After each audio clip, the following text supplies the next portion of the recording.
রোববার সকাল 11:30টায় জাতীয় সংসদ ভবনের দক্ষিণ প্লাজায় অনুষ্ঠিত হয় সাবেক স্বাস্থ্য প্রতিমন্ত্রী মিজানুর রহমান সিনহার নামাজে জানাজা।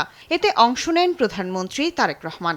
এছাড়া speaker Hafiz Uddin Ahmed, deputy speaker barrister Kaiser Kamal এবং স্থানীয় সরকার মন্ত্রী মির্জা ফখরুল ইসলাম আলমগীর সহ মন্ত্রী পরিষদ সদস্যরা উপস্থিত ছিলেন।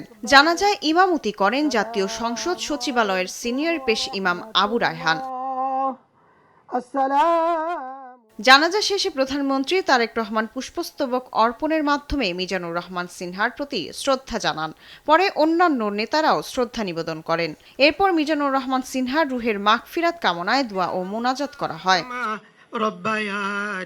দীর্ঘ রাজনৈতিক জীবনে রাষ্ট্র, সমাজ ও শিল্পে তার অবদানের কথা তুলে ধরেন রাজনৈতিক নেতারা।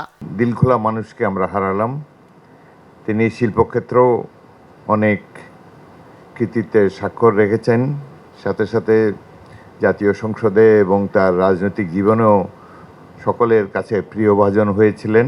বাংলাদেশের অর্থনীতিতে এবং রাজনীতিতে প্রচুর অবদান রেখেছেন।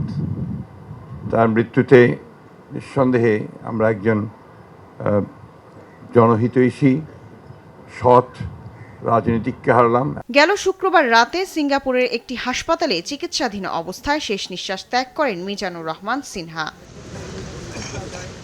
শায়লা খান, দেশ টিভি, ঢাকা।